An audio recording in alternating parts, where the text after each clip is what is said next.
il faut savoir qu'en France, contester la version officielle de la tragédie d'Oradour-sur-Glane est passible d'amende et de prison. On ne peut pas la contester. Depuis janvier 2017 exactement. Avant, on pouvait, parce que la loi anti-révisionniste ne s'appliquait qu'à la contestation des crimes contre l'humanité. Elle ne s'appliquait pas à la contestation des crimes de guerre. Or, Oradour a été jugé comme un crime de guerre. Alors, je ne sais pas si pour les auditeurs, la différence entre crime contre l'humanité et crime de guerre est évidente ou est sue. Alors, pour faire simple, on dira que la différence est la suivante. Un crime contre l'humanité, c'est je tue des gens, notamment des civils, en raison de leur origine raciale, de leur religion, de leur ethnie, etc. Un crime de guerre, je vais tuer des gens, non pas pour ce qu'ils sont, mais parce que c'est la guerre. Voilà, par exemple, j'arrive dans un village où il y a eu un attentat contre l'armée d'occupation, je rafle les gens, j'en rafle 60 par hasard, au hasard, dans les maisons, je les aligne dans un champ et je les tue.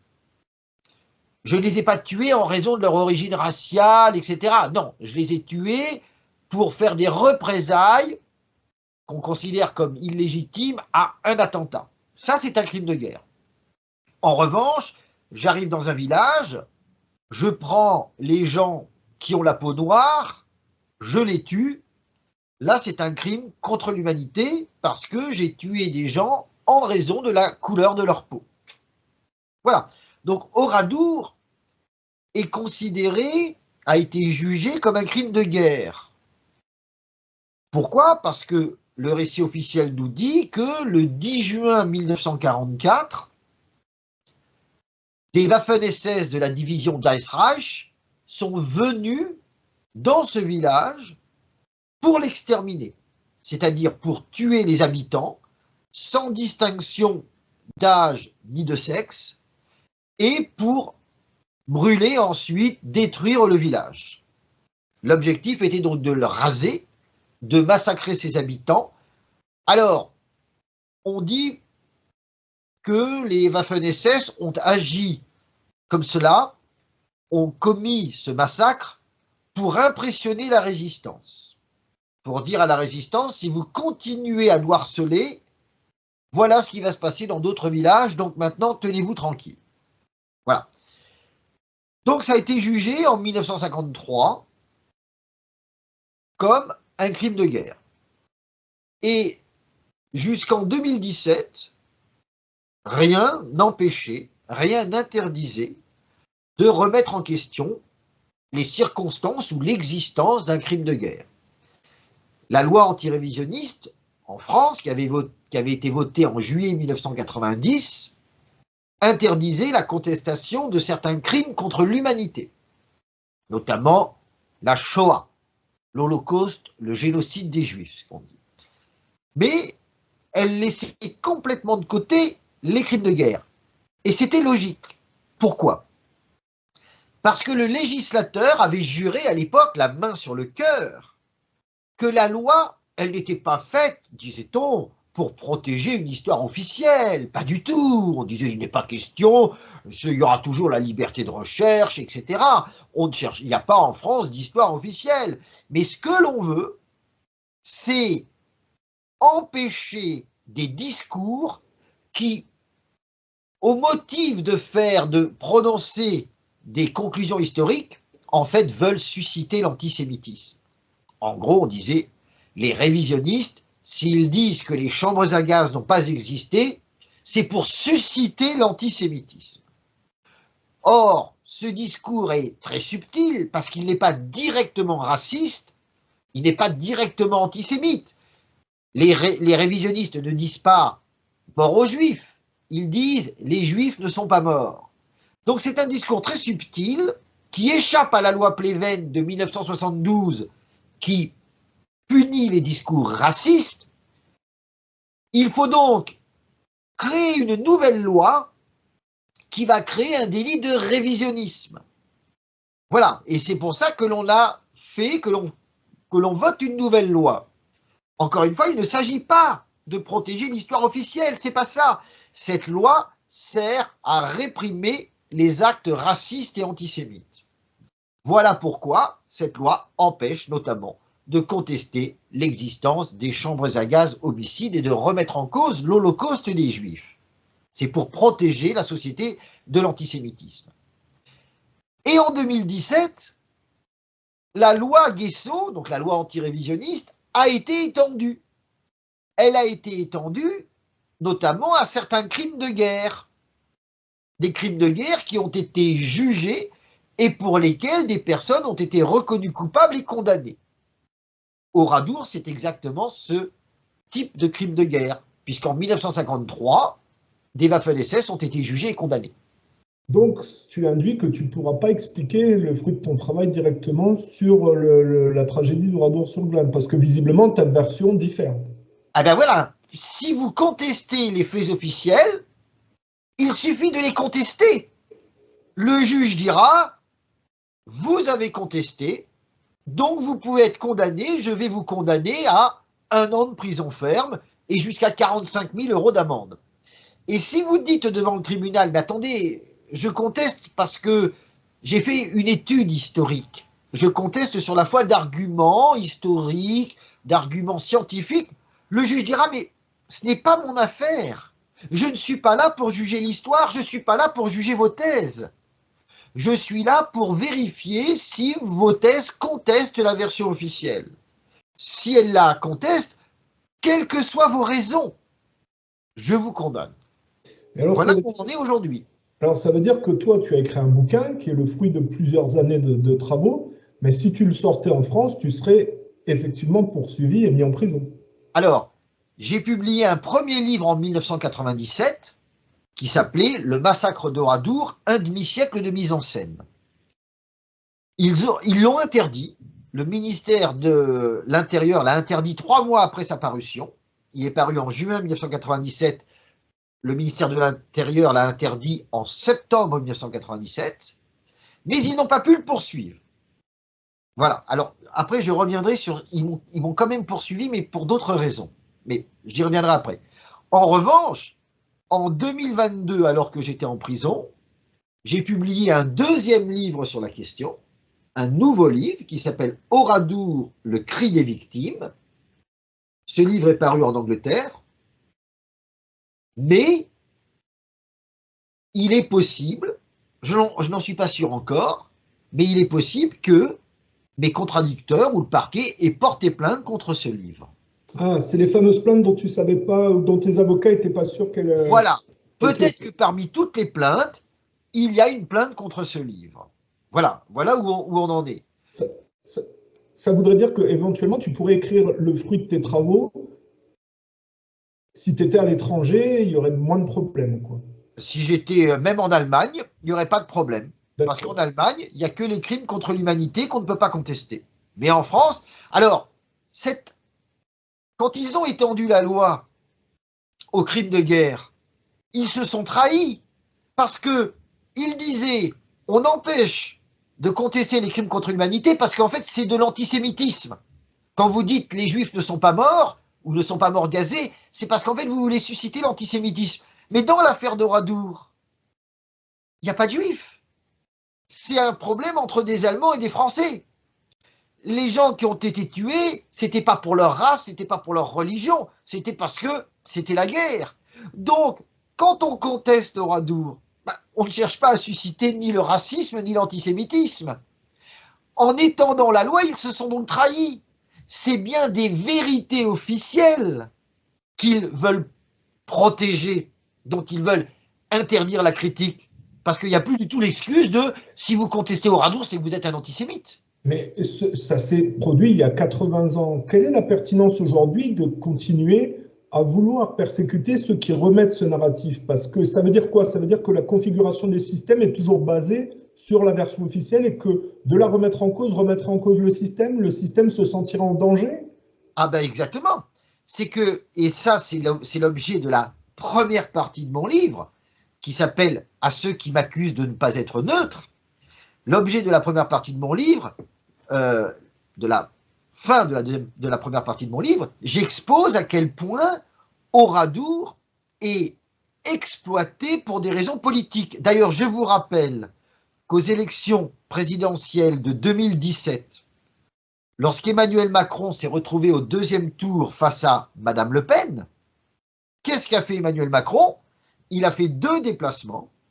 Un déplacement au Mémorial de la Shoah à Paris et un déplacement au Centre de la mémoire d'Oradour-sur-Glane. C'est-à-dire que à chaque fois, c'était « Attention, électrices et électeurs, l'extrême droite, vous savez où ça mène. Ça mène aux chambres à gaz, ça mène au massacre de gens dans des villages, etc. Et l'extrême droite mène à la guerre, etc. » Voilà. Et donc, il y a toujours une exploitation politique de tous ces faits historiques. Et c'est ça qui est très très important. Et je peux, si vous voulez, vous citer quelques pages, enfin, pas quelques pages, un extrait, par exemple, de ce que l'on dit à Limoges et à Oradour à propos du Centre de la mémoire. Hein, je vais vous le citer. Voilà ce que dit, par exemple, le... Ça ne tombe pas sous le coup de la loi, hein, ce que tu... Alors non, ça ne tombe pas sous le coup de la loi, puisqu'on peut dire exactement ce que disent les gens. Hein. Ça, ce n'est pas un problème. Alors, pardonnez-moi, je retrouve vite fait le passage. Alors, ce sont des choses qu'ils disent eux-mêmes. Hein. Moi, je n'ai rien inventé. Voilà ce que dit, par exemple, le président du Centre de la mémoire d'Oradour, Richard Jezierski, a déclaré « Oradour devrait devenir une véritable plateforme de réflexion sur la médiocrité de l'homme et la lutte contre tous les fascismes et les guerres. » Donc il y a une revendication évidente que Oradour sert l'antifascisme. Et un peu plus tard, ce même monsieur a accordé un entretien au magazine Info Limoges et l'entretien était intitulé « Centre de la mémoire, un lieu antifasciste ». Donc, et ce sont eux-mêmes qui l'avouent. Ils avouent que toutes ces histoires sont encore aujourd'hui exploitées contre ce qu'on appelle l'extrême droite, l'ultra-droite, etc. Et voilà pourquoi Emmanuel Macron, quand il s'est retrouvé face à Marine Le Pen, il a fait un déplacement au mémorial d'Oradour. Ce n'était pas fortuit, ce n'était pas un hasard, ce n'était pas du tourisme, c'était un déplacement éminemment politique. Et ça répond à ta question qui consiste à dire pourquoi 80 ans après, eh bien on protège l'histoire officielle. On la protège parce que cette histoire officielle sert encore à embrigader notamment les jeunes générations sous le fanion de l'antifascisme. Alors, 2 points, Vincent. La France, elle est composée de différents courants politiques qui sont décisionnaires dans la législation. Quel a été le positionnement des personnes de l'extrême droite qui seraient plus tentées de se défaire d'un narratif qui les empêche éventuellement de plus s'exprimer? Alors, du temps de Jean-Marie Le Pen, puisque en France, l'ultra-droite était représentée par le Front National, hein, Jean-Marie Le Pen s'est toujours justement opposé à ces lois qu'il appelait liberticides. Il a toujours dit qu'il faut la liberté de recherche pour les historiens ou ceux qui étudient l'histoire, parce qu'on peut étudier l'histoire sans être historien. Hein. Souvent, on dit les révisionnistes ne sont pas des historiens. Certes, il y a des historiens parmi les révisionnistes peut-être, mais la plupart ne sont pas. Mais je vous rappelle qu'en 1993, le CNRS a fait paraître un livre qui s'appelait « Les crématoires d'Auschwitz, la machinerie du meurtre de masse ». Ce livre, disait-on à l'époque, réfutait les thèses révisionnistes. Ce livre n'avait pas été écrit par un historien, il avait été écrit par un pharmacien, Jean-Claude Pressac. Donc, quand on nous dit Les révisionnistes n'ont pas de valeur parce qu'ils ne sont pas historiens. Je m'excuse, mais Jean-Claude Pressac n'était pas un historien. Raoul Hilberg, qu'on a considéré longtemps comme l'historien numéro 1 de l'Holocauste, n'était pas historien. Et il y en a d'autres hein, qui sont de la même façon, qui ne sont pas historiens. Donc le deuxième point, c'est que si je suis le raisonnement, ça veut dire que pour les jeunes d'aujourd'hui, la société Hanouna, la société de transformation même de l'écriture du masculin et du féminin avec du il, elle, eux, i, tu penses que ces gens-là, en fait, cette jeune génération est prisonnière de ce narratif et que ça induit éventuellement leur jusqu'au boutisme aliénant? Ou est-ce que tu penses que finalement un jeune qui regarde Hanouna, en fait, cette histoire, il s'en fiche et que ça n'a pas d'impact sur lui? Quel est ton point de vue sur le sujet? Parce qu'à la limite, au point où on en est, est-ce que ça a encore une importance réelle dans les conséquences que ça pourrait avoir systémiques? Alors moi, je crois quand même que ça a une importance. C'est-à-dire que je considère que par l'éducation, on forme les jeunes, on les embrigade sous le... Ça a coupé encore. Hein. De manière... On me dit souvent, mais les jeunes, ils s'en foutent de cela. Les jeunes, ils s'en foutent. Je dirais que c'est vrai, mais en même temps, c'est faux. Je compare les connaissances historiques qu'on leur donne à comme un muscle douloureux. Tant que le muscle qui est douloureux, vous ne l'utilisez pas, vous ne vous apercevez pas que vous avez un muscle douloureux. Mais à partir du moment où vous allez l'utiliser, c'est là que vous voyez. Eh bien, c'est pareil. Ces jeunes, on leur apprend l'histoire en leur disant « Attention, il y a l'extrême droite, il y a le fascisme qui fait l'Holocauste, qui fait des guerres, qui massacre partout. » Chaque jour, les jeunes, ils s'en moquent complètement. Mais il suffit qu'il y ait dans l'actualité quelque chose qui implique la droite nationale, etc., tout de suite, vous avez le réflexe républicain, où on sait où ça a mené. Alors, par rapport à il y a 20 ans, ça a sûrement diminué. Mais c'est toujours présent. C'est toujours présent, c'est-à-dire que ces jeunes, ils ne retiennent pas grand-chose des cours d'histoire, si ce n'est que, parce qu'on les bassine avec ça, que les salauds de nazis ont tué 6 millions de juifs et que l'extrême droite, eh bien, ça fait la guerre, ça fait des massacres partout. Voilà ce qu'ils retiennent, pas plus, ils s'en moquent, mais ça fait un réflexe de rejet. Tu veux dire que Marine Le Pen n'a pas suivi la rigueur de son père et est beaucoup plus laxiste avec cette version qu'elle accompagne? Alors justement, j'allais y venir. Du temps de Marine Le Pen, du temps de Jean-Marie Le Pen, il y avait vraiment une opposition très nette aux lois liberticides, notamment à la loi Guessot. Marine Le Pen, au départ, a tenu le même discours que son père. Et maintenant, elle s'est, pour des raisons de dédiabolisation, elle ne s'oppose plus à cette loi, et même dans son livre à contre-flot, elle est tout à fait d'accord que l'Holocauste a existé, que c'est indéfendable, etc. Donc elle reprend le narratif officiel, et aujourd'hui, elle ne dit plus rien contre cette loi. Personnellement, moi je le regrette, puisque je pense que ça aurait été mieux de continuer à s'opposer à ces lois, à dire non, ce sont des gens qui ont tout le monde a le droit de faire la recherche. Dans la logique de Marine Le Pen, il est évident que quand on veut se dédiaboliser, quand on voit à quel point le révisionnisme est un tabou, est un point très chaud, je puis comprendre qu'elle ait choisi la stratégie de dire « bon, je ne m'oppose pas à cette loi et je reprends les narratifs officiels ». Moi, je le regrette, hein, mais je peux comprendre qu'elle le fasse.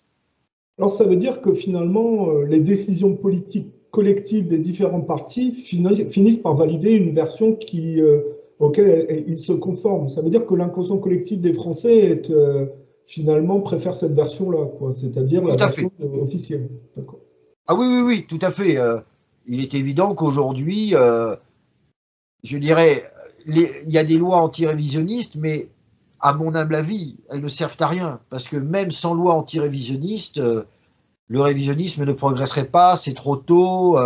Pour l'instant, les gens veulent croire aux narratifs, à tous les narratifs qu'on leur donne, parce qu'ils soutiennent le système, en gros, encore, même si ils en ont parfois assez des dysfonctionnements, de certains dysfonctionnements locaux, l'insécurité, le chômage, l'augmentation des prix. Mais globalement, à mes yeux, d'après ce que j'ai pu voir dans ma vie, ils soutiennent ce système et donc ils adhèrent à ces narratifs. Je partage totalement l'analyse de Jacques Ellul qui dit que la propagande ne peut fonctionner que s'il y a des gens qui, au départ, sont d'accord avec cette propagande ou sont demandeurs. On le dit bien en publicité.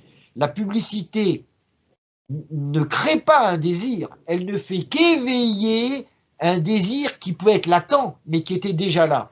Quelque chose qui ne répond pas à un désir, vous aurez beau faire toute la publicité que vous voudrez, ça ne fonctionnera pas. Et si les gens n'acceptaient pas les narratifs officiels, le pouvoir pourrait faire tout ce qu'il voudrait, ça ne fonctionnerait pas. D'ailleurs, on le voit un peu avec le 9-11. Il y a une résistance au 9-11, parce que sur ce narratif officiel, il y a des gens qui sont prêts à ne pas le croire. Voilà, alors, donc, sachant qu'aujourd'hui, il y a une loi qui empêche de remettre en question la thèse officielle d'Oradour, je ne peux pas parler maintenant de mes recherches. Je ne peux pas parler de mes conclusions. En revanche, ce que je peux raconter, et ce qui est très intéressant aussi, ce sont tous les ennuis que les gardiens de la mémoire m'ont fait pour ne pas débattre. Parce qu'il faut savoir que dans mon premier livre, paru en juin 1997, j'avais terminé mon introduction en disant que j'étais prêt à débattre du moment que le débat soit loyal. J'avais dit, si des adversaires nous invitent à un débat loyal, nous nous empresserons de répondre positivement. Seulement, mes adversaires ne voulaient pas débattre, et la seule chose qu'ils voulaient faire, c'était me faire taire le plus vite possible. Donc, ils ont interpellé le ministère de l'Intérieur en disant, il faut interdire ce livre. Petite anecdote, ils avaient même demandé son interdiction avant sa parution. C'est fou.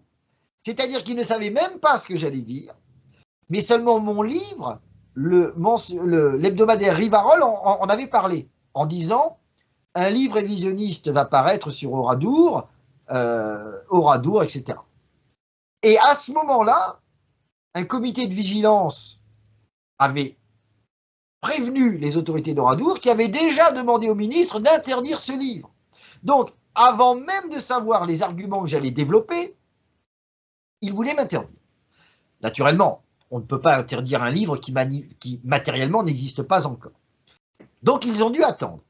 Mais dès que le livre est paru, en juin, ils ont immédiatement interpellé le ministre de l'Intérieur. À l'époque, c'était Chevènement, monsieur Jean-Pierre Chevènement, en lui disant il faut interdire ce livre. Et en septembre, donc, il a interdit le livre. Le livre a été. Alors, il était interdit non seulement de vente, mais aussi de circulation, de diffusion. Enfin bref, je ne pouvais même pas le distribuer gratuitement. Il était totalement interdit sur tout le territoire français.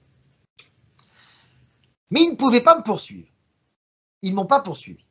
En revanche, ça a changé parce qu'en 2000, j'ai diffusé une cassette vidéo qui s'appelait Oradour, 50 ans de mensonges officiels.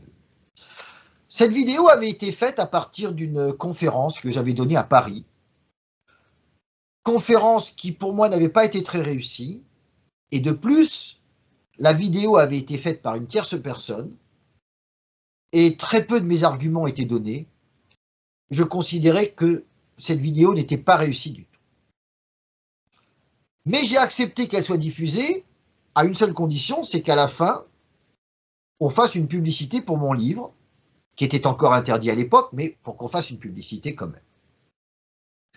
La vidéo a été diffusée, et un de mes amis qui habitait Limoges, donc à quelques dizaines de kilomètres d'Oradour, a eu la mauvaise idée de faire la promotion de ma cassette vidéo dans le village d'Oradour même, c'est-à-dire dans le nouveau village, pas le village détruit, mais dans le nouveau village. Il l'a envoyé à des coiffeurs, à des commerçants, à des gens, etc. Ça a fait scandale. Et ils ont porté plainte contre moi. Ils se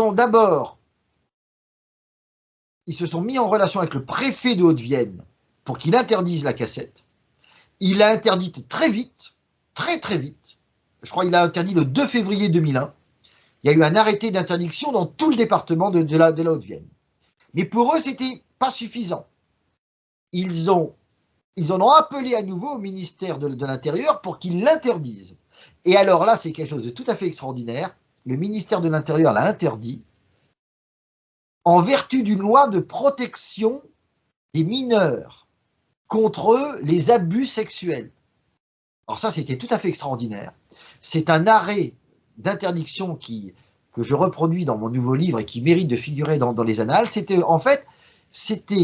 un arrêt, il a été en vertu d'une loi de protection des mineurs contre, en gros, la pédophilie et tout ça. C'est-à-dire qu'en fait, ma cassette était interdite de vente, d'exposition et je crois de distribution aussi, comme s'il s'agissait en gros d'une cassette pédophile. Alors c'était tout à fait extraordinaire. Donc ils ont trouvé un biais pour m'interdire.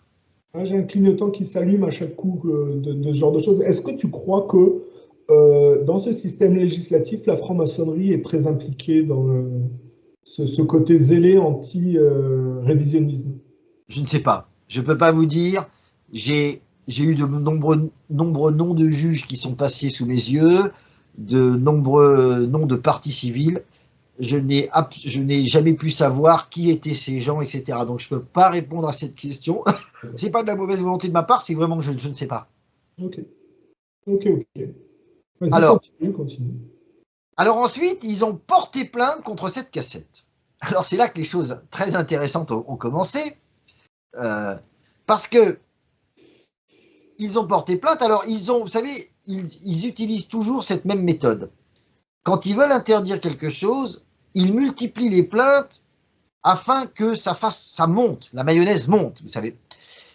Par exemple, dans cette cassette, on avait filmé l'entrée du centre de la mémoire d'Oradour. Et dans les dernières secondes, on voyait le bureau d'accueil et on voyait l'hôtesse d'accueil. Mais on la voyait de loin, on ne distinguait pas son visage. Eh bien, ils ont fait porter plainte à l'hôtesse d'accueil pour utilisation abusive de son image, alors qu'on la voyait que quelques secondes sans pouvoir la reconnaître. Mais ça, c'est leur technique. Ils multiplient les plaintes de tous les côtés de façon à dire « Ah là, c'est très grave !» Et il y a bien une plainte qui va être acceptée par la justice. Alors, il est évident que la plainte de cette femme ou de cette demoiselle n'a pas été prise. Mais bon, ça participait à l'orchestration, l'agitation. Ils ont donc finalement porté plainte, mais ils ont d'abord porté plainte pour contestation de crimes de guerre. Parce qu'ils pensaient, dans cette province, que la loi anti-révisionniste s'appliquait aux crimes de guerre. Mais on était en 2001. Et en 2001, la loi révisionniste ne s'appliquait pas aux crimes de guerre. Donc, la première fois que la juge d'instruction, qui s'appelait Madame Christine Fourel, m'a convoqué, je lui ai dit, mais vous ne pouvez pas me poursuivre. Et alors, chose extraordinaire, ils ont modifié l'intitulé des poursuites. Ils ont dit non, on ne vous poursuit pas pour contestation de crimes de guerre, on vous poursuit pour apologie d'un crime de guerre. Or, et là je l'ai dit aussi à la juge d'instruction, comment pourrais-je faire l'apologie d'un crime que je conteste? C'est totalement contradictoire. Si vous m'avez d'abord poursuivi pour contestation de crimes contre l'humanité, pour contestation de crimes de guerre, quand maintenant vous poursuivez pour apologie, vous montrez votre mauvaise foi. Ça n'a servi à rien, parce qu'il fallait absolument me poursuivre. Donc la juge a maintenu les poursuites pour apologie de crimes de guerre. Et alors il y a une chose qui a été intéressante, c'est que les premières fois qu'elle m'a convoqué, c'était pour savoir si c'était bien moi qui avais fait la cassette, qui l'avait montée, qui l'avait diffusée, etc. Bon, c'était des questions purement pour établir ma responsabilité. Et puis à un moment, lorsqu'elle m'a convoqué, je crois que c'était la deuxième ou la troisième fois, elle m'a soudainement produit des pièces du procès des Waffen-SS. Elle m'a produit des interrogatoires et elle m'a produit surtout une photo. Et elle disait, vous voyez, cette photo, elle réfute ce que vous dites. Et cette photo, elle avait été prise de la voûte du clocher, au-dessus de la voûte. Quelqu'un avait pris des escaliers, était monté au-dessus de la voûte du clocher. Et on voyait le trou par lequel passait la corde qui permettait de faire sonner les cloches. Et elle a dit, ouais, ça s'appelle l'oculus. Elle a dit, regardez, ça c'est l'oculus, il est intact. Et puis là, il y a une masse de bronze, ben, ce sont les cloches fondues. Et cette photo, l'oculus était parfaitement ovale. Et j'ai dit, mais c'est jamais aussi ovale que ça. Cette photo m'apparaissait grossièrement falsifiée. Et donc je lui ai dit, écoutez madame, moi cette photo, elle m'apparaît grossièrement falsifiée. Hein. Je ne sais pas où elle a été prise, mais ça... Non, vous prenez. Et puis surtout, l'oculus était complètement noir, comme si l'église, le rez-de-chaussée de l'église, était plongé dans l'obscurité la plus totale. C'est jamais vrai, il y a des vitraux, il y a tout ça. Donc ça me paraissait complètement faux. Alors je lui ai dit, oui, mais oh, ben, très bien, mais ça, on en parlera devant le tribunal. Et elle m'a dit, non, non, non, non, non, non, je vais vous reconvoquer et on va aborder l'aspect historique du dossier. Et moi, ça m'intéressait. Pourquoi? Parce qu'il faut savoir que les archives du procès des Waffen-SS sont mises sous scellé jusqu'en 2053. Ce n'est pas du tout une manœuvre pour cacher une vérité quelconque. Hein. C'est parce que quand il y a un procès avec des noms de gens qui sont impliqués, etc., les archives peuvent être mises sous scellé pour 100 ans. Comme le procès a eu lieu en 1953, les archives ont été mises sous scellé, comme dans beaucoup de procès, pour 100 ans. Il y a certaines archives qui sont mises sous scellé pour 30 ans, mais voilà, quand il y a des noms, quand c'est des affaires douloureuses, pour éviter des vendettas, ou etc., on les met sous scellé pour 100 ans. Moi, ça m'intéressait parce que j'avais voulu accéder à ces archives et on m'avait refusé en disant « Mais non, elles sont sous scellé jusqu'en 2053, vous ne pouvez rien faire. » Donc j'étais très satisfait à l'idée qu'un procès entraînerait la production de certaines de ces archives. Bon, donc j'attendais avec impatience ma nouvelle convocation chez la juge d'instruction. Les semaines ont passé, les mois, rien. Et un jour, j'ai appris que l'instruction était close. C'était fini. J'allais être renvoyé devant le tribunal correctionnel. Donc, je n'ai jamais su ce qui s'est passé entre le moment où Mme Fourel m'a dit « Je vais vous reconvoquer pour aborder l'aspect historique du dossier » et le moment où elle a dit « Non, l'instruction est close ». Mais il y a eu une contradiction terrible. Qu'est-ce qu'il s'est passé? Je ne sais pas. Mais il y a une chose qui est évidente, ils n'ont pas voulu aborder l'aspect historique du dossier. Et ces documents qu'elle m'a montrés, je ne les ai plus jamais revus à tous les stades du procès et de la procédure. Jamais. Ils ont disparu aussi vite qu'ils étaient apparus. Voilà. Donc ça, je tiens à le dire, c'est très important. Alors, je l'explique dans ce livre-là, j'explique tout ça. Hein. Documents à l'appui. Bon. Et alors, j'ai été poursuivi pour apologie de crimes de guerre. Alors, au terme d'un raisonnement complètement fallacieux, qui consistait à dire, bon, ben, en disant qu'en fait, les Waffen-SS n'ont pas massacré les femmes et les enfants en les brûlant dans l'église, en disant cela, eh bien, Vincent Renoir justifie ce qui s'est passé, donc il fait une apologie d'un crime de guerre.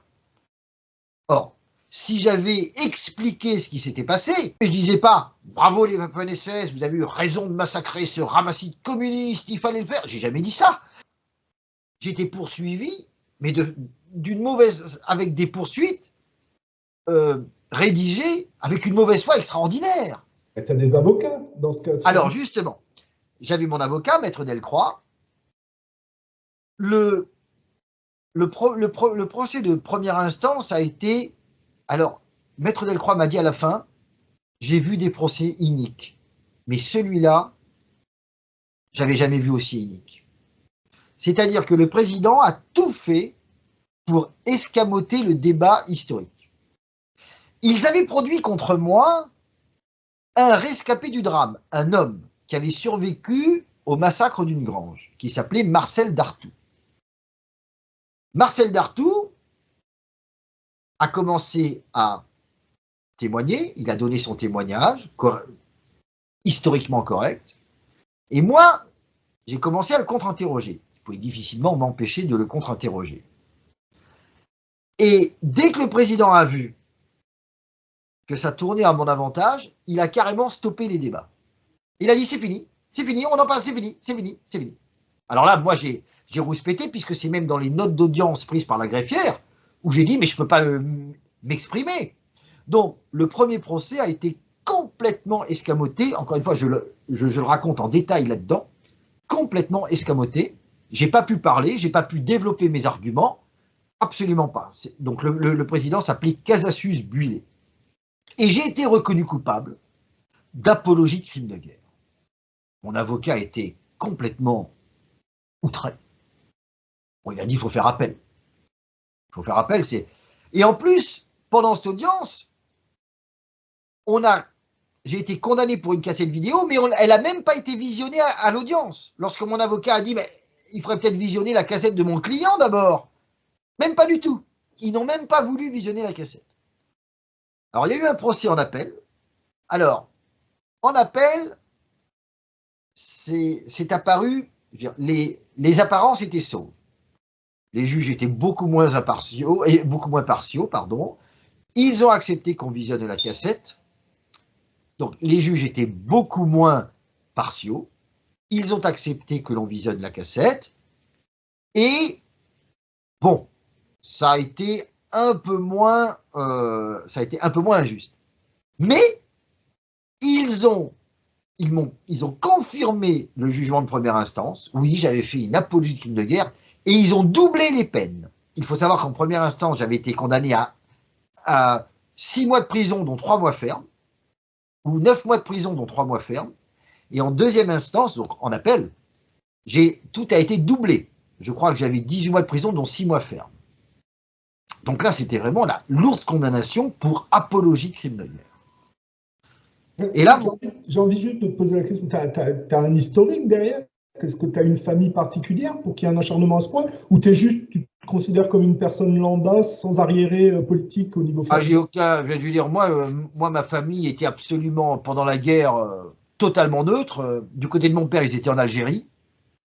Du côté de ma mère, ils se sont réfugiés en Vendée.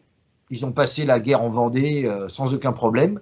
Donc, je peux vous dire que... Tes origines, quoi comme origine, comme racine?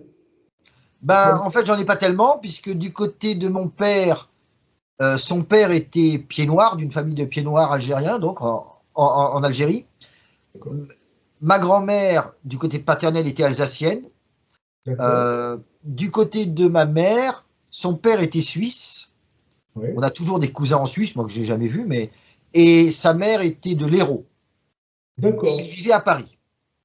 Donc oui. Ok, oui, tu as des origines continentales européennes et aussi un peu maghrébines. Alors. Exactement, exactement.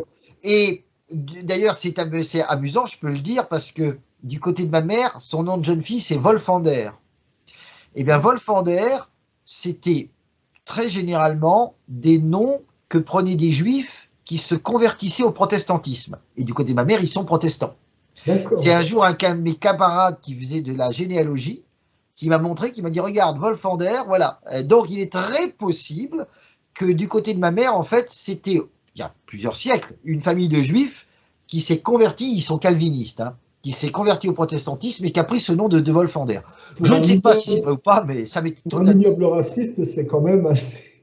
Hein c'est quand même assez comique. Hein. C'est quand même assez comique. D'ailleurs, encore une fois, là, je peux donner cette anecdote que j'ai déjà donnée.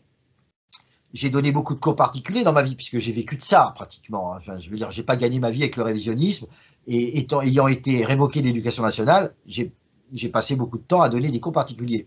Eh bien, l'élève qui m'a écrit le plus beau message, c'était une élève qui habitait Londres, une Française, hein, mais je veux dire, qui était installée à Londres avec ses parents, qui m'a écrit le plus beau message, c'était « Merci monsieur, vous m'avez fait aimer les maths ». C'était une fille qui n'était pas très bonne en maths, je l'ai aidée pour l'année de son bac, et elle a passé son bac avec brio en maths. Et donc, elle m'a écrit ça. « Merci, monsieur, vous m'avez fait aimer les maths. » Et bien, cette élève, c'est une juive.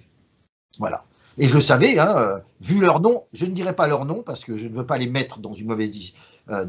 Mais, je veux dire, vu leur nom, c'était difficile de croire que ce n'étaient pas des juifs. Voilà. Les gens font tout un cinéma, quand même. C'est quand même hallucinant, parce que quand je t'entends parler, tu as l'air d'être le pestiféré... Moi, je parle avec toi comme une personne normale, quoi. Je vois pas de différence. Je veux dire, les gens qui me connaissent sans me connaître, c'est-à-dire que, par exemple, notamment tous mes élèves, même beaucoup, les parents. Il faut savoir qu'à Londres, c'était pareil. Je donnais des cours à 2 garçons d'une famille juive. Les gens m'aimaient énormément. Même d'ailleurs, le deuxième me disait, oh, je pourrais travailler sans vous, mais j'aime bien travailler avec vous parce qu'on s'amusait tous les deux, c'était très drôle. Et à chaque Noël, c'était des juifs, hein, mais à chaque Noël, ils savaient que j'étais chrétien, ils me donnaient un cadeau, ils me donnaient 100 pounds, enfin 100, donc l'équivalent de 100 euros en France, avec une très belle carte. Ils m'aimaient énormément. Bon, je pense que quand j'ai été arrêté, parce que mon nom était partout, ça a dû les choquer un peu. Mais si vous voulez, voilà. Est-ce que tu as jamais eu une aspérité chez toi, des aspects de colère qui fait que ils ont pensé qu'ils avaient pris sur quelque chose? Est-ce que tu vois chez toi des propos déplacés, une colère, un comportement contre toi qui aurait provoqué une colère qui fait que ça justifierait éventuellement qu'ils essayent de t'attraper par là? Je ne sais pas, Oh moi. non, non, bah, Autant écoutez, t'en gagnes, quoi, c'est hallucinant. je crois que À un tous moment ceux qui me donné, connaissent et qui ont suivi mon travail savent à quel point je suis totalement pacifique. l'hystérie a quand même des limites. À un moment donné, il faut que les gens ils se calment, quoi. Je veux dire, c'est le problème. Donc, euh, donc voilà, enfin, donc pour revenir à Oradour, j'ai été condamné donc très lourdement pour apologie crime de guerre. D'ailleurs, il faut savoir que, je crois que c'était lors du procès en première instance, à la sortie, il y avait des gens qui m'attendaient avec des matraques, hein, prêts à me sauter dessus. Ils avaient distribué un tract avant que je reproduis dans le livre. Ils étaient venus pour me frapper. Alors, fort heureusement, des gens de Limoges qui appartenaient à l'époque au Front National m'avaient dit, vous savez, on connaît Limoges, on connaît les antifascistes, vous risquez beaucoup, on va vous protéger.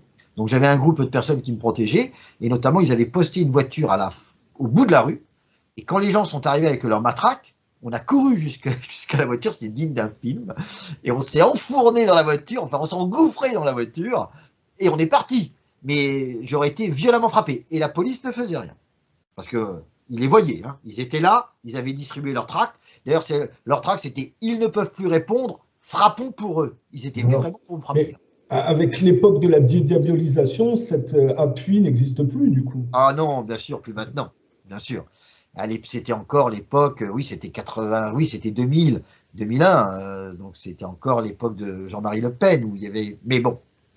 Donc, j'ai été condamné Oui, oui, vas-y, à vas-y. 6 mois ferme. Alors, il y avait des amendes, des dommages et intérêts, mais ça, bon, j'ai jamais eu d'argent, donc je ne paye pas. Et là, mon avocat a dit, bah, il faut faire cassation. Alors là, c'est quelque chose que je tiens à souligner. C'est qu'on dit en France, vous pouvez toujours avoir justice parce que vous pouvez toujours faire cassation. Il faut savoir qu'un avocat de cassation, c'est 10 000 euros. Parce qu'il faut un avocat spécial. Vous ne pouvez pas y aller tout seul. C'est-à-dire que moi, si je n'avais pas eu d'aide, ben, je n'aurais pas pu aller en cassation. Et j'aurais été catalogué comme le négationniste qui se rend coupable d'apologie de crimes de guerre. C'est-à-dire que là, si j'avais pas pu aller en cassation, on me sortirait en permanence, vous êtes vraiment un infâme personnage parce que vous faites l'apologie de crimes de guerre et la justice vous a reconnu coupable de ça. Or, j'ai pu aller en cassation grâce à des gens qui m'ont aidé financièrement, qui m'ont dit on va vous donner de l'argent, vous allez pouvoir payer un avocat.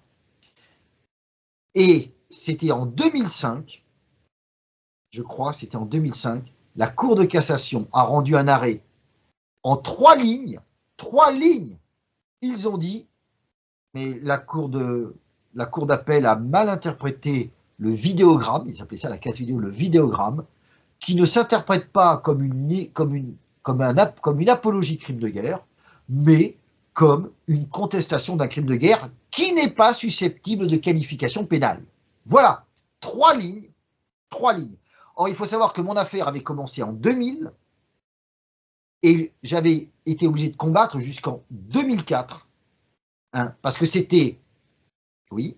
Alors, du coup, pour que les gens comprennent bien, combien ça t'a coûté en tout et combien tu as récupéré de toute cette Et imposture, voilà, quoi.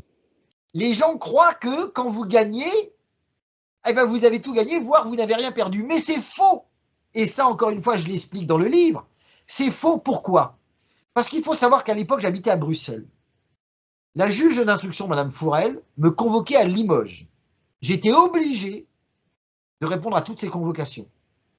Donc je partais de Bruxelles parce que moi je travaillais, puis j'avais une famille. J'avais déjà une assez grande famille. Il fallait que je m'en occupe avec mon épouse.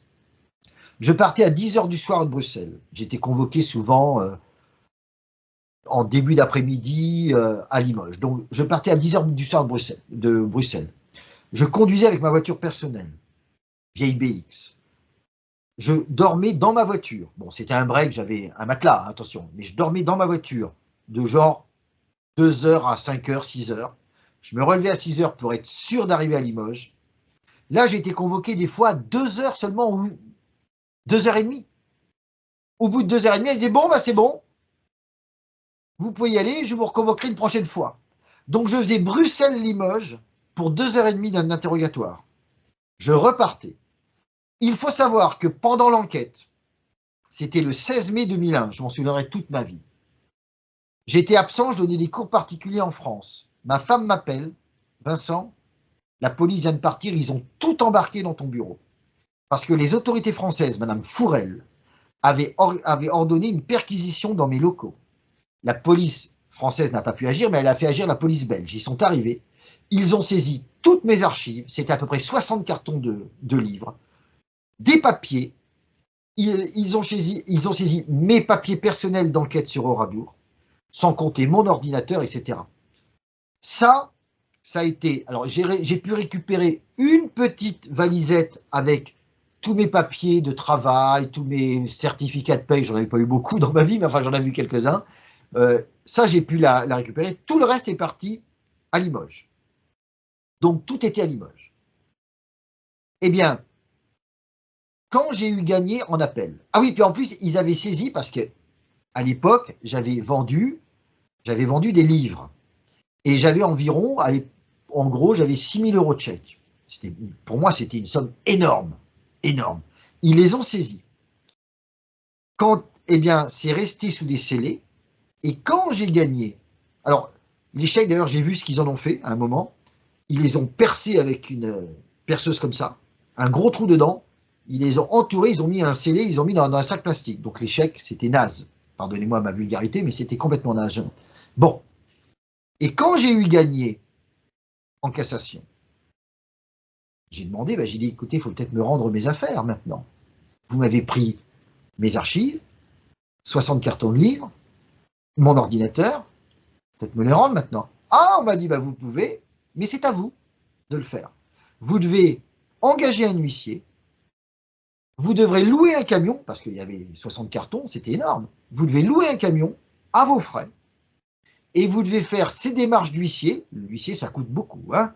Vous devez venir jusqu'à Limoges, tout prendre et repartir. Oui, dans ce cas-là, on vous rendra vos affaires. Et moi, je n'avais pas l'argent pour faire ça.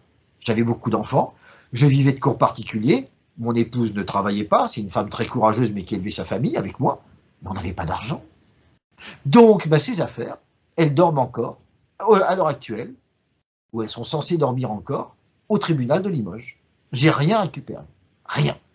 Parce qu'on arrive, on vous prend vos affaires, et quand vous êtes reconnu innocent, on vous dit « Ah c'est à vous maintenant de le faire. Nous. » Donc on vous prend vos affaires et c'est non, après c'est fini. Tu estimes que tu as perdu combien en fait? Alors, j'ai perdu tous mes chèques, et en essence, je ne parle même pas de la fatigue, en ordinateur, en matériel, parce qu'ils ont saisi aussi du matériel vidéo, je crois, à l'époque. Bon, j'ai perdu environ plus de 10 000 €. Voilà, c'est-à-dire que cette affaire, elle m'a coûté, et j'ai pas payé mes frais d'avocat, parce que mon avocat était un ami idéologique, et l'avocat de cassation, on me l'a payé. Mais sinon, ça m'aurait coûté largement 35-40 000 €. J'aurais jamais pu me défendre. Donc je me suis défendu grâce à Maître Delcroix, grâce à Maître Le Griel, qui ont agi pour moi. Mais il faut savoir donc que j'ai perdu toutes mes affaires. Aujourd'hui, mes archives, je ne les ai plus. Mon ordinateur, c'était le 5 ou le 6e qui me saisissait, j'ai jamais revu. Et donc, même quand vous êtes déclaré innocent, les gens se disent « Oh, vous avez gagné !» Non, non, non. On a perdu beaucoup d'argent, on a perdu de l'énergie, on a vécu du stress. Et ce qui me fait halluciner, si tu me permets, parce que je suis en train d'y réfléchir, si aujourd'hui on disait par exemple, oui, en fait la responsabilité c'est les résistants, si on trouvait ce genre de choses, qu'est-ce que ça changerait? C'est ça qui me fait halluciner. Ah oui, mais moi je vais pas... Tout ce ce cirque pour ça, c'est de croire que cette narration a autant d'impact et autant d'importance pour Ah eux. ben pour eux, oui. Pour eux, oui, je pense. Mais je peux vous dire que l'enquête, ils l'ont menée comme une enquête de terrorisme. Mon ami de Limoges avait envoyé des lettres avec un bon de commande pour ma cassette. Ils ont décollé les timbres et ils ont fait une analyse derrière les timbres pour retrouver l'ADN de celui qui avait collé les timbres. Ils ont vu que c'était pas mon ADN, parce que moi, comme j'ai été convoqué à la police, on m'a pris plusieurs fois mon ADN, ils l'ont, hein. Ils ont mes empreintes digitales, mon ADN et même mes empreintes oculaires. Donc, moi, elles sont pour me cacher, maintenant, c'est pas possible. Mais c'est comme ça qu'ils ont pu, en voyant qu'un gars de Limoges m'avait écrit du courrier dans mes archives, ils ont été le voir, ils ont prélevé son ADN, ils ont trouvé que c'était l'ADN des timbres. Et c'est comme ça qu'ils l'ont coincé et que le gars a été mis en procès avec moi. J'en parle pas parce que il a eu une petite peine, c'était pas lui qui visait vraiment, il n'a pas fait appel, bon ça. Mais ils ont donc été jusqu'à décoller des timbres, faire des analyses d'ADN comme si c'était un meurtre. Et justement, ça retombe sur leur accusation calomnieuse à un moment donné. Ils n'ont pas le même zèle pour les pédocriminels, c'est certain. Alors attends, là, j'ai pas entendu, ça a coupé. J'ai dit, ça me fait penser à ce que tu disais tout à l'heure sur l'accusation fallacieuse. Ah oui. Qu'ils n'ont pas le même zèle sur les pédocriminels, effectivement. Hein. Ça va, on voit l'inclinaison, quoi. Oui. C'est quand même on peut des fois se demander. Hein. Mais je peux vous dire, et d'ailleurs, ça démontre à quel point pour eux, tous ces narratifs sont capitaux. Nous, on peut dire, et alors? Parce que c'est vrai que dans ma famille, même, tout le monde est très très contre moi dans ma famille. Mais quand même, ils disent, mais c'est incroyable. Incroyable, qu'est-ce qu'on fait à Vincent? Et alors, vu le degré de nullité collective et de conneries collectives, il faut le dire comme ça, et de mauvaise foi, pour qui tu fais ça? Ben, je dirais qu'au départ, quand j'étais jeune, j'y ai cru. J'ai cru que ça allait changer les choses. Et puis après, je me suis rendu compte qu'il n'y avait plus rien à sauver, que les gens ne voulaient pas. Alors, maintenant, je le fais pour deux choses. Pour l'avenir, au cas où. Parce que je me dis la chose suivante. Je me dis que le jour où les gens en auront marre de ce système, ils vont balancer ce système et donc balancer toutes les croyances qu'on leur a imposées. C'est un peu, vous savez, comme quand à la Révolution, beaucoup ont dit, allez hop, on décapite je dis pas les rois, mais on décapite les statues de saints, on veut plus toutes ces histoires d'église, etc. On en a ras-le-bol. Quand on renverse un système, on se débarrasse de toutes ces croyances. Et je pense que ce jour-là, les gens diront, eh bien, au Radour, on en a marre. On nous faisait croire ça, ça doit être faux. Et à ce moment-là, des gens diront, oui, il y avait un gars, à l'époque, il a vraiment morflé, il a écrit des livres comme quoi c'était peut-être pas ça. Et donc ces gens-là, ce jour-là, diront, ah ben voilà, oui, voilà, regardez, il l'avait écrit. Ben, ils s'en moqueront de ce que j'ai dit. Mais comme ils voudront, parce qu'ils voudront renverser le système, ils renverseront toutes ces croyances, ils diront, voilà, vous voyez, là, il y a une preuve que c'était pas ça. Bon, je pense que ça se passera comme ça. Donc, au cas où dans le futur, ça se passerait comme ça, je suis heureux d'avoir légué ça à la postérité. De toute façon, ça ne me fait pas gagner beaucoup, hein, même pratiquement rien. Ça me fait plutôt, je crois que ça va encore m'attirer des ennuis. Mais, ça, c'est la première chose pour laquelle je fais. Et la deuxième chose, ben, c'est pour moi-même. Alors, on va dire pourquoi pour toi?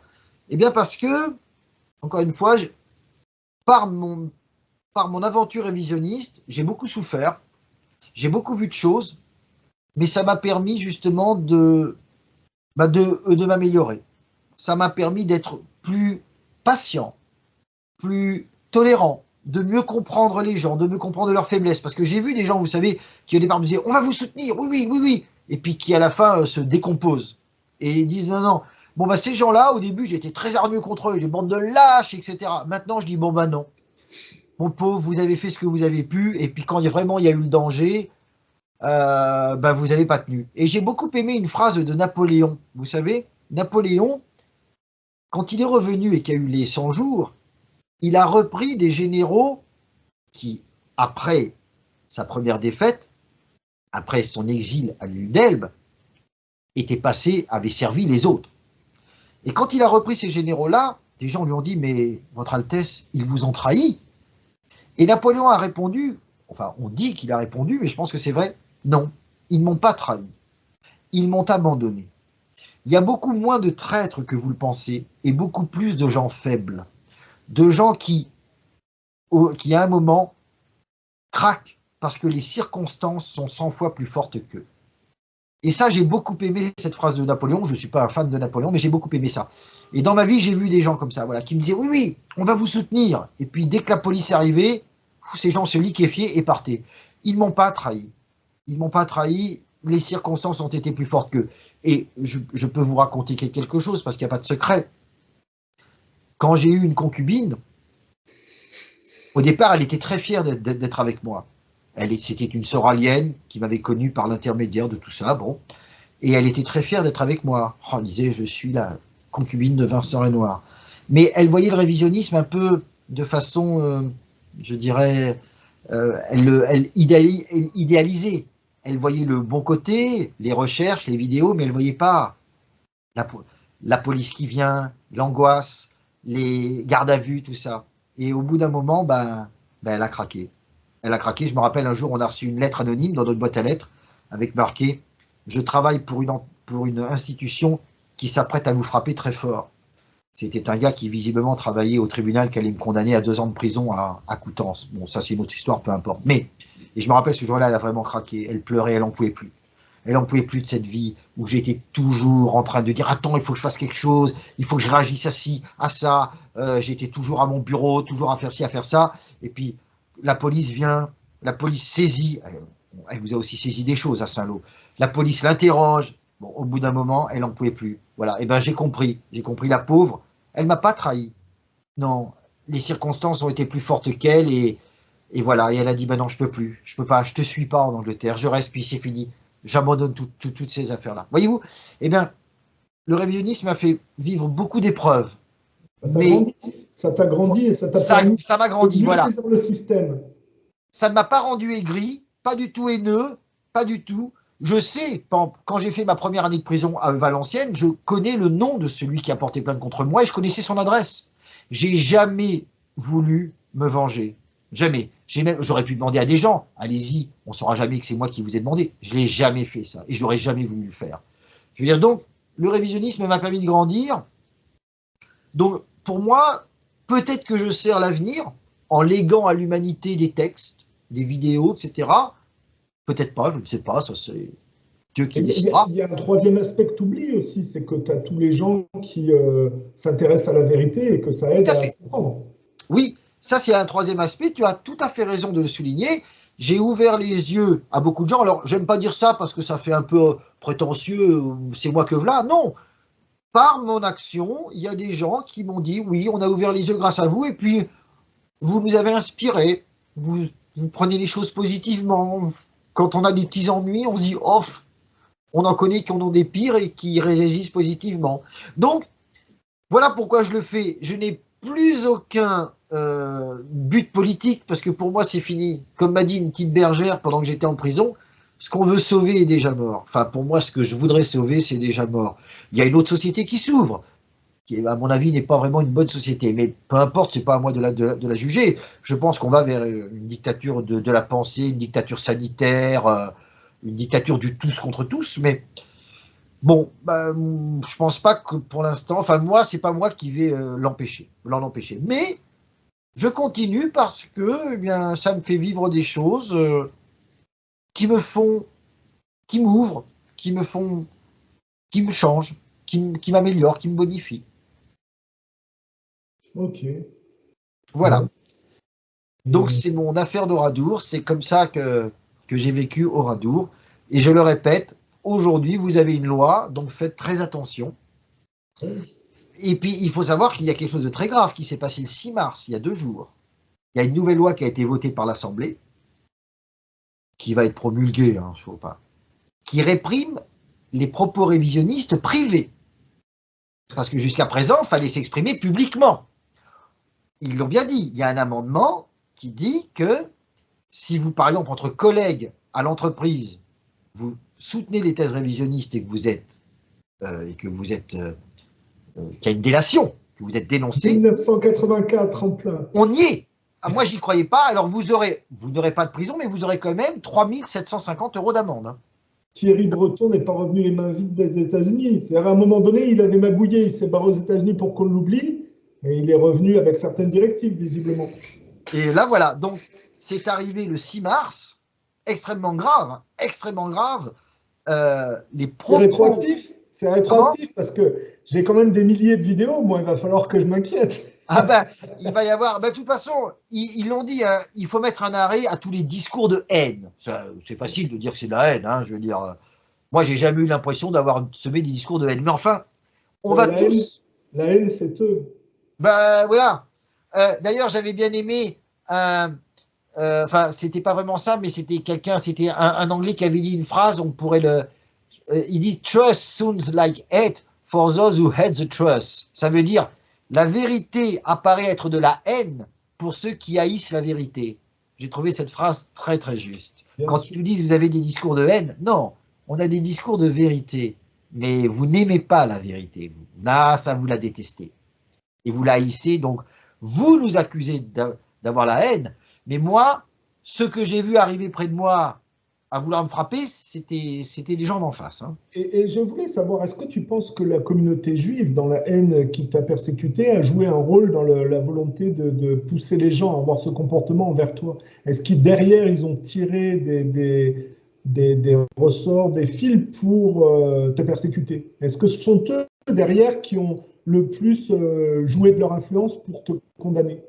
Oh bah, il est évident que j'ai toujours eu la LICRA, la Ligue contre le racisme et l'antisémitisme, derrière moi, qui d'ailleurs s'appelait la LICA, hein, c'est la Ligue internationale contre l'antisémitisme. Parce que pour Oradour, c'est pas très logique. Il n'y a pas de juifs. Ah mais oui, mais justement, mais ils disent attention, Oradour, Auschwitz, ce même combat. Ils veulent nier ça pour après. Ils l'ont dit carrément, hein, je veux dire. Donc j'ai toujours eu la LICRA en face de moi. Je sais que j'ai l'OJE, l'Organisation juive européenne, qui agit contre moi. Bon, il est évident, mais ça, c'est de bonne guerre. Quand ça concerne la communauté juive, en fait, c'est des questions d'intérêt financier. En fait, eux, ils ont peur. En fait, s'il n'y avait pas d'intérêt financier en jeu qui serait remis en cause par ça, tu ne serais pas embêté, certainement. Faut pas être je ne sais pas, moi, ce qui les motive. J'avoue que là, ça peut être très complexe. J'ai lu, j'ai entendu, ça peut être très complexe. Des fois, il y a quand même des juifs qui disent « Oui, mais vous savez, si vous commencez à dire qu'on a menti, vous allez susciter l'antisémitisme, les gens vont se venger, patati patata. » Il y a même, non, je pense qu'il y a de tout. Il y a des gens qui doivent peut-être voir les intérêts financiers, ça je pense que c'est vrai, mais il y a des gens qui voient les intérêts géopolitiques, en disant « Bah oui, mais Israël, c'est né en 48 parce qu'il y avait la Shoah avant. Si la Shoah tombe, comment va-t-on justifier l'existence d'Israël ?» Donc, vous voyez, je pense qu'il y a, enfin, tu vois, je pense qu'il y a énormément de raisons pour lesquelles des gens peuvent lutter contre le révisionnisme. Et puis, il y a ceux qui sont honnêtes, qui croient vraiment que l'on ment. Hein, je veux dire, je ne dénie pas à certains de mes adversaires, ou à beaucoup de mes adversaires, l'honnêteté. Hein, ou même des gens qui disent, bon, peut-être que ça n'a les chambres à gaz, peut-être que, mais enfin, on nous a massacrés, on nous a déportés, c'est suffisant. Et donc il y a des gens qui disent oui, peut-être qu'ils ont raison sur certains points, mais enfin, quand même, et ce qui n'est pas... Parce que toi, en plus, le truc, c'est que tu as croisé plusieurs choses. Il n'y a pas que l'affaire d'Oradour, c'est que tu as remis pas mal de choses en cause, en fait. Exactement. Donc moi, j'avoue que souvent, je concentre leur haine, hein, mais je peux le comprendre, hein, je peux le comprendre. Je veux dire... ils ne me connaissent pas. On haït toujours celui qu'on ne connaît pas. Quand on apprend à le connaître, on le haït beaucoup moins, voire on comprend qu'il n'y a pas à avoir de haine. Mais pour eux, je suis symboliquement au carrefour de tout ce qu'ils détestent. Hein. Mais tu as besoin d'être proche de la France pour ton travail? Proche de la France? Ben, pour l'instant, on m'y a ramené de force. Non, mais au niveau de travail d'archives que tu fais, est-ce que tu as besoin de la proximité de la France? C'est ça que je veux dire. Oui, c'est quand même souvent important. Parce que moi, je me dis, mais il pourrait très bien aller vivre en Asie du Sud-Est, là, et personne ne l'embêterait. Il pourrait faire son travail de là-bas. Encore faudrait... Oui, oui, c'est... Le problème, c'est que pour l'instant, je suis parti en Angleterre, ils m'ont arrêté. Maintenant, je suis en France. De toute façon, j'ai pas de papier de voyage, comme on dit. Hein. J'ai ni passeport ni rien. Pourtant, tu es un citoyen français, donc tu devrais bien. Ça Oui, coûte mais 80. ma carte d'identité, je l'ai donnée au juge. Mon passeport, il n'est plus valide et il faut que je le donne au juge.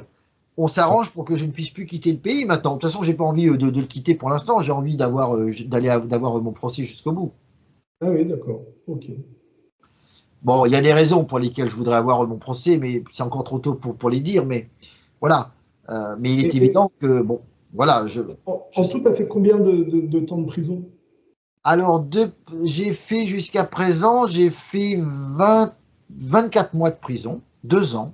D'accord. Ça commence à faire. Hein. Quand Oui. on sort de la prison, on dit, oh, il a, par exemple, je prends des fois un exemple de quelqu'un qui a tué. Oh, il a que 8 ans de prison, c'est rien. Bon, je défends pas les assassins, hein, pas du tout. Mais vous savez, quand vous êtes en prison, ben déjà, 6 mois, c'est long. Hmm. Moi, j'ai fait 2 ans. Bon, alors j'ai une chance extraordinaire, c'est que j'aime la lecture, j'aime le dessin, j'aime le calme. Donc, en prison, ça va. Tu t'en sors.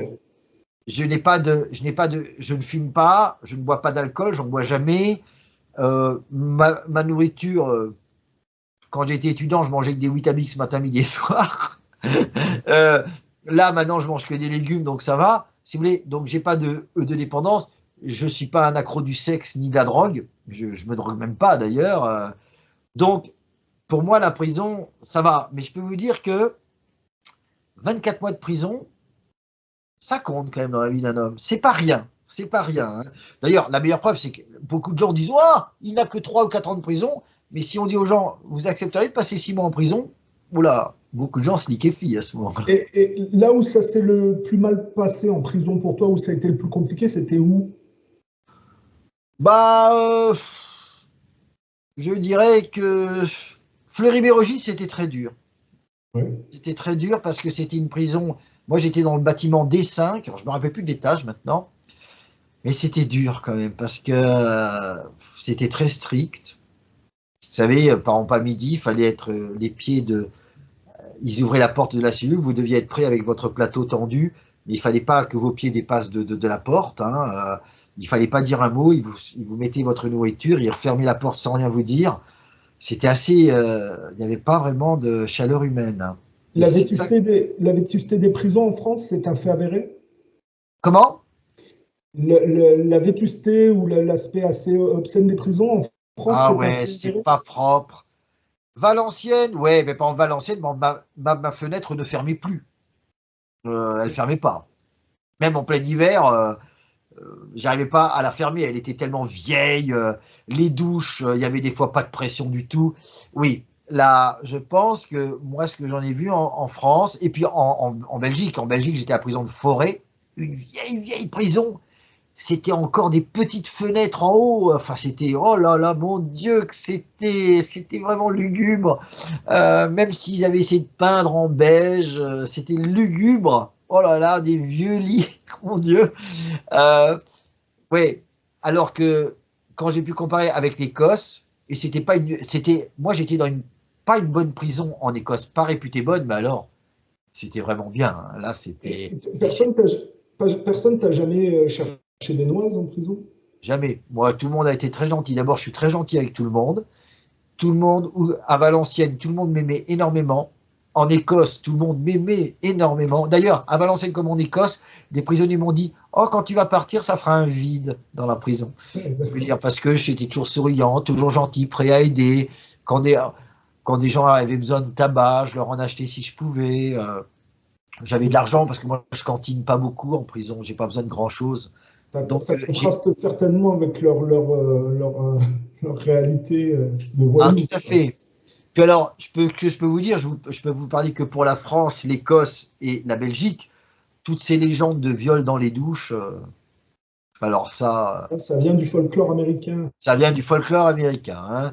Hein. N'ayez pas peur de ça, parce que je vais vous dire, les gens d'ailleurs dans les prisons, ils détestent tellement les pointards, ce qu'on appelle, donc les délinquants sexuels, que si un mec tentait de toucher un autre dans les douches, Mais, il devrait prier pour que les gardiens arrivent pour pas qu'ils se fassent lyncher. Hein. l'administration pénitentiaire, elle a une règle numéro un, que tout se passe bien. Parce que s'ils ont un mort, s'ils ont des trucs comme ça, c'est très mauvais pour eux. Donc, d'ailleurs, je voyais en Écosse, des fois, il y en avait qui se bagarraient pour des problèmes de drogue, pas payés ou que sais-je. Tout de suite, tout le monde devait rentrer dans la cellule et les deux gars qui s'étaient frités, ils étaient mis chacun déplacés dans d'autres halls pour ne plus se voir. Et je veux dire, ils avaient une trouille énorme. Et par exemple, un soir, hélas, je le connaissais ce gars, il est mort d'une overdose. Ben, je peux vous dire que tout de suite, ils ont vérifié dans toutes les cellules si les gens étaient morts. Parce que pour eux, c'était vraiment catastrophique. Il y a eu un mort par overdose. Je peux faire quand même un bémol, c'est que c'est quand même les directeurs de prison ne sont pas choisis par hasard. Parce que si tu regardes un peu des types comme Epstein, c'est très facile de les tuer en prison. Ça veut dire qu'en réalité, le monde carcéral est quand même très corrompu au point de vue de la tête, puisque si tu as quelqu'un que tu veux faire éliminer parce qu'il est gênant et qu'il est en prison, il n'y a aucun problème pour les gens de le faire, quoi. Ah oui, bah, je veux dire, pour moi, c'était très simple. Hein. S'ils avaient voulu me tuer, par exemple, déjà, j'étais le seul qui avait un menu vegan, enfin végétalien. C'était pas difficile. J'avais mes petits repas, on savait que c'était les miens. Il suffisait de mettre du cyanure.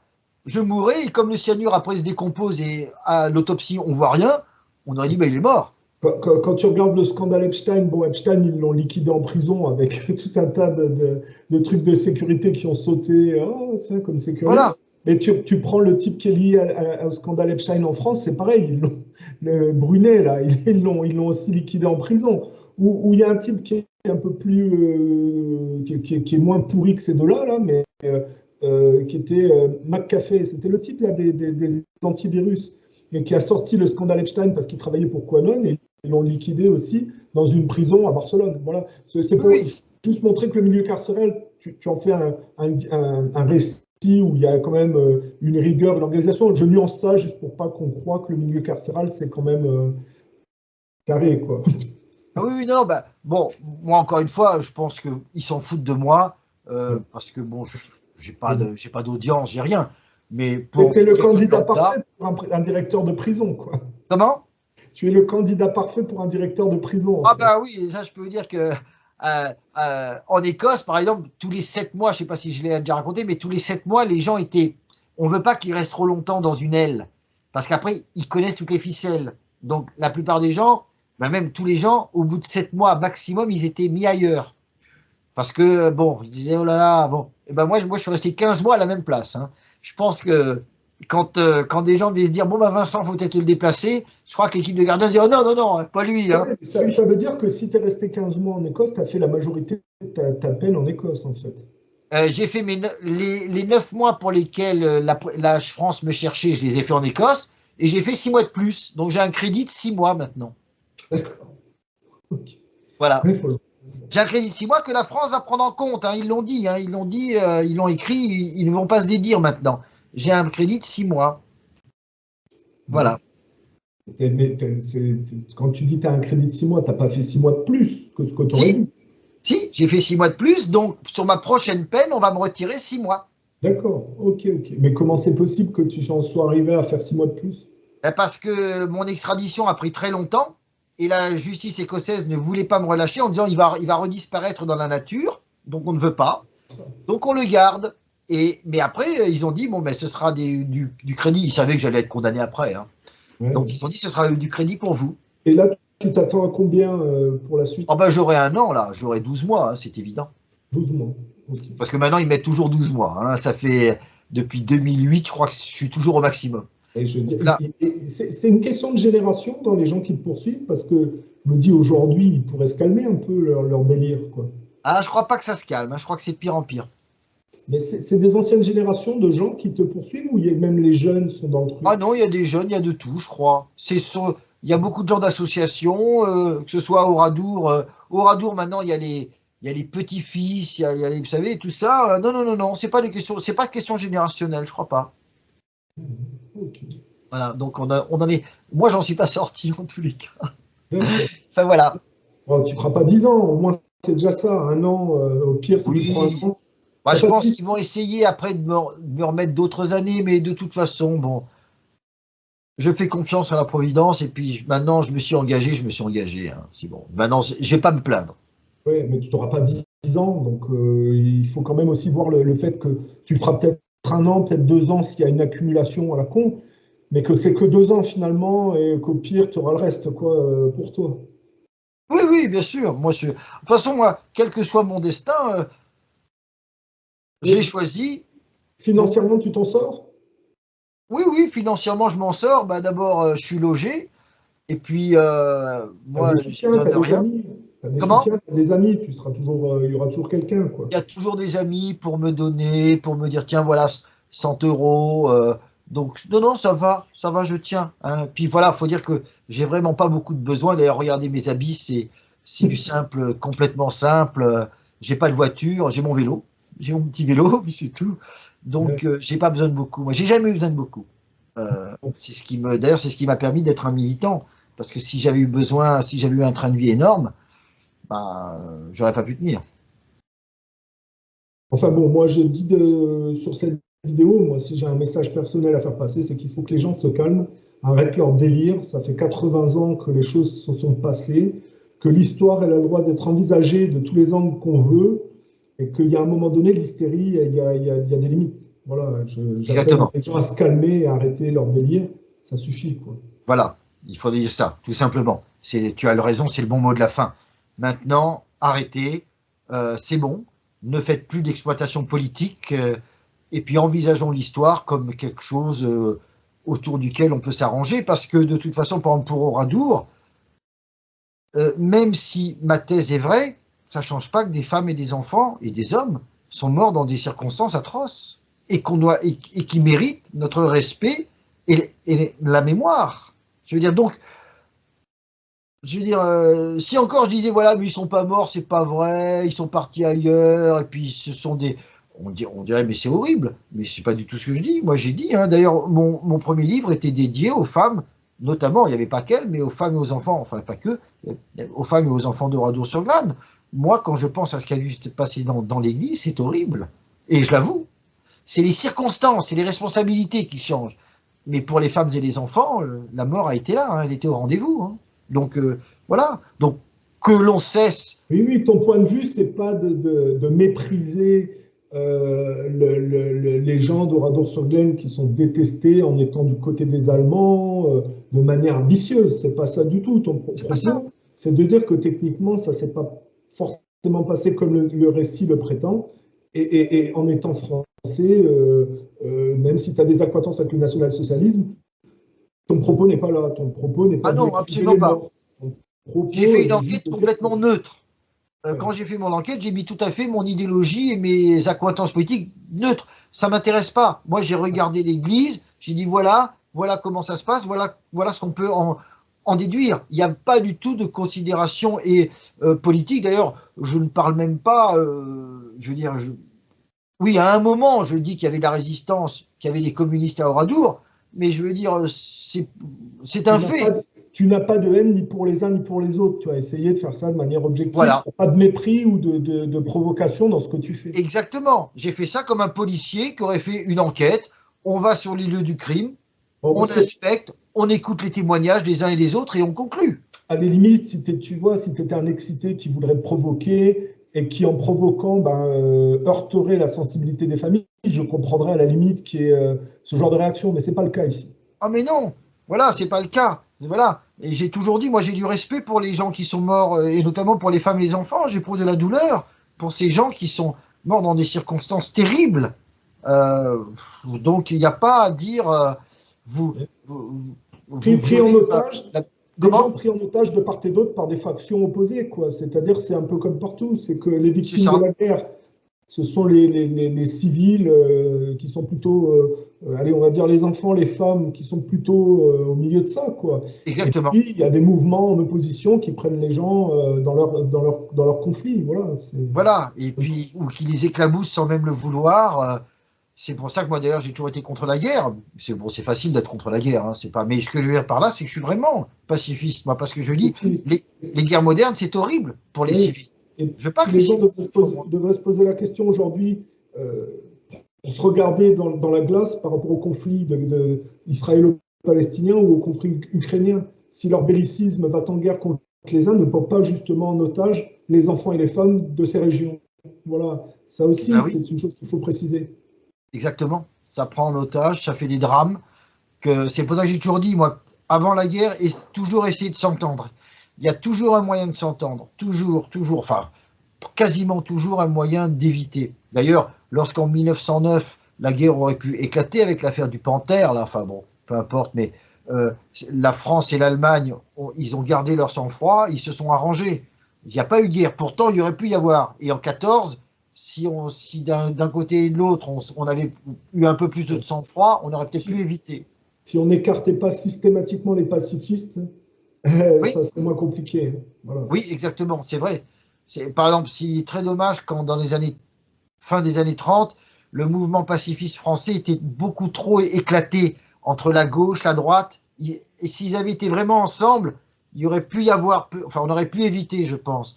Mais hélas, les pacifistes étaient trop éclatés. Si les gens étaient assez courageux pour neutraliser les va-t-en-guerre et les hystériques qui trahissent tout le monde en essayant de pousser au chaos, je pense à Macron en ce moment d'ailleurs, ou à ce genre d'excités qui